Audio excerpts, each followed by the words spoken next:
তারেক রহমান জিয়াউর রহমানের আরেক প্রতিচ্ছবি হিসেবে আমরা দেখছি এবং বর্তমান সময়ের মানানসই রাজনীতি তিনি জনগণের সামনে নিয়ে এসেছেন।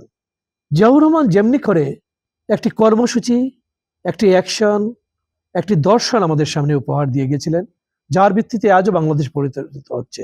বাংলাদেশ জাতীয়তাবাদের দর্শন, 19 দফার কর্মসূচি, ঠিক তেমনি এখন আপনারা দেখবেন 31 দফা রাষ্ট্র সংস্কারের কর্মসূচি সেই কঠিন সময়ে তারেক রহমান দিয়েছেন, সবাইকে নিয়ে, ভিন্ন সকল দলকে নিয়ে 31 দফা রাষ্ট্র। আমাদের ভিশন 2030 দেওয়া হয়েছে সেই সময়ে, ফ্যাসিস্ট রেজিমের সময়ে। তো আমরা জনগণের জন্য কাজ করতে চাই। আপনারা দেখেন ফ্যামিলি কার্ড, ফার্মার্স কার্ড, সবার জন্য স্বাস্থ্যসেবা জনগণের দুর্গরায় নিয়ে যাওয়া, শিক্ষা খাতকে ঢেলে সাজানো, যে শিক্ষা হচ্ছে জাতির মেরুদণ্ড, যেটা ভেঙে পড়েছে সব কিছুতে। এবং রাষ্ট্রের দেখেন 2 কক্ষ বিশিষ্ট পার্লামেন্ট থেকে শুরু করে রাষ্ট্রের যে সকল সংস্কার, সেই সংস্কারের আলোকে রাষ্ট্রটাকে সামনে এগিয়ে নিয়ে যাওয়ার জন্য প্রতিনিয়ত তিনি কাজ করে যাচ্ছেন।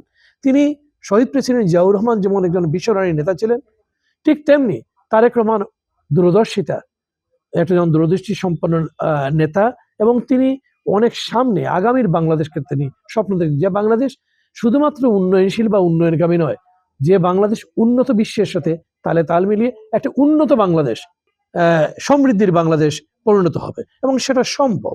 শাহজালাল সাফরানের মাজার জিয়ারত শেষে সকাল 11 ঘটিকায় আলিয়া মাদ্রাসা মাঠে জনসভা শেষে আমরা এখানে ইতিমধ্যে আমি বলেছি যে 11 জনের হাতে তিনি দানের শীষ, এবং একজন প্রার্থী রয়েছেন 11 জনের মধ্যে আমাদের সহযোগী শক্তির খেজুর গাছ, সেটা তুলে দিয়ে তিনি মৌলভীবাজারের শেরপুরের আইনপুর নামক স্থানে একটি জনসভা করবেন। সেখানে মৌলভীবাজারের 4 জন যে প্রার্থী রয়েছেন দানের শীষের, তাদের হাতে দানের শীষ তুলে দিবেন, সেখানে একটি জনসভায় মিলিত হবেন। এরপরে সেই একই রাস্তায় তিনি শায়েস্তাগঞ্জে, হবিগঞ্জের যে 4 জন প্রার্থী রয়েছেন দানের শীষের, তাদের হাতে দানের শীষের প্রতীক তুলে দিবেন, পরিচয় করিয়ে দিবেন, জনসভায় মিলিত হবেন।